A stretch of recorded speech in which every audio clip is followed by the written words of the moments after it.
he focused on terms like China buying more agricultural products, which he said to Xi Jinping directly would help him in the farm states. A really, to me, stunning statement by a president to the leader of an adversarial foreign country. Former National Security Advisor John Bolton saying that President Trump delayed sanctions on China for the mass detention of 1 million Uyghur Muslims out of fear that it might jeopardize the trade deal with President Xi. President Trump's own words suggest that there is some truth to that claim. He told Axios, quote, "I made a great deal, $250 billion potentially worth of purchases, and you're in the middle of a negotiation, and then all of a sudden you start throwing additional sanctions on. We've done a lot. I put tariffs on China, which are far worse than any sanction you can think of." White House Trade Advisor Peter Navarro joins me now with that. Peter, good to have you with us. Thank you for being here today. Good evening, Martha. How are you? Hey, did you hear about the new film deal that Bolton's got? No. Orange is the new seersucker. I'm telling you, this guy. All right. Here's my prediction. No, I want to ask you a question.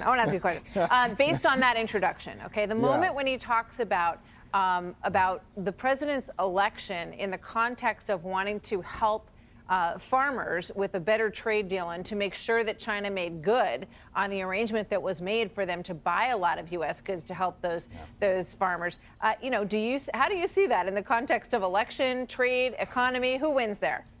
Well, first of all, what always surprised me about Dr. Strangelove here is that he never cared much about China. He was always trying to bomb Iran or send more troops to the Middle East, and everything he wanted to do would have made us less peaceful and less prosperous, which is why President Trump eventually got rid of him. But in terms of this Xinjiang province, I wrote a book in 2015, Martha, called The Crouching Tiger, and I had a whole chapter in there. It's a terrible situation. You have a province of Uyghurs. These are Muslims that China took over decades ago in a violent act. And what's going on now is an ongoing ethnic cleansing and cultural genocide, just like they're doing in Tibet. Now, here's the thing, Martha. This president, Donald J. Trump, has actually done things about that. We have, for example, visa restrictions on the people who run those camps.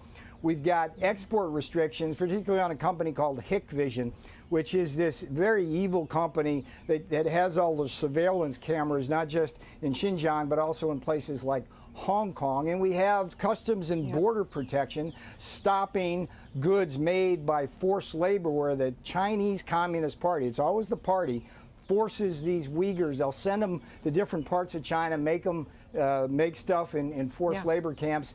And then, but so my point is that, well, John Bolton can talk. We are walking the talk here. The president has been very aggressive, as has Secretary of State Mike Pompeo, about denouncing these concentration camps. So I would say look at what we do, not what John Bolton says, because he's a liar. So the bill that the president just signed is something that came out of Congress with regard to this. I've heard him talk about this issue. I know he's been concerned about it. I know Secretary Pompeo has also brought it up at that level.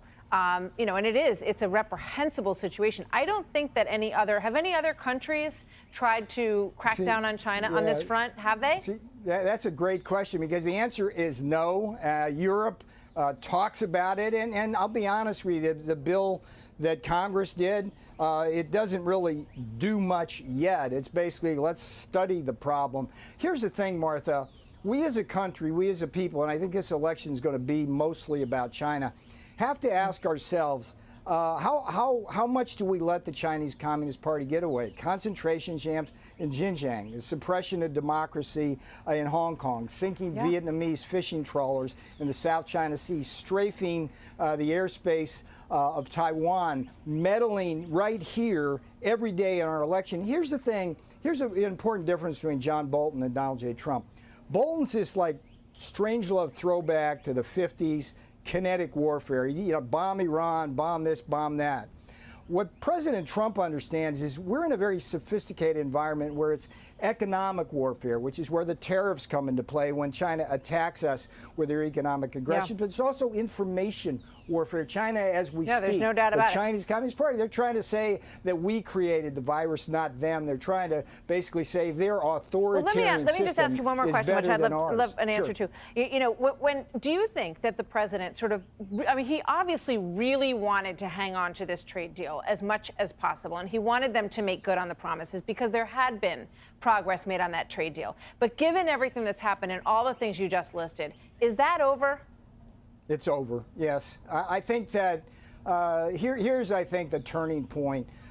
They came here on January 15th to sign that trade deal. Yep. And that was a full 2 months after they knew the virus was out and about. It was at the time when they had already sent hundreds of thousands of people to this country to spread that virus. And it was just minutes after Wheels Up, when that plane took off, that we began to hear about this pandemic. And I think everybody here inside the perimeter and around this country now understands that China lied, Americans died, and it's the Chinese Communist Party. So I think that this election is going to be about jobs, China, and law and order. And that's interesting. President Trump runs the table on all three of those, especially China. It reminds me a little bit, in different circumstances, obviously, of the Japanese diplomats in the White House, hours before Pearl Harbor was bombed. There is that. Different circumstances, as I say, but some similarities. And my guy's Winston Churchill right now, to be honest. Winston Churchill. Yeah. I've read several books on the Blitz, and you need that kind of leadership is something that is very much needed right now. So, Peter, thank you very much. Always good to speak to you. Martha. Good to have you here tonight. Take care.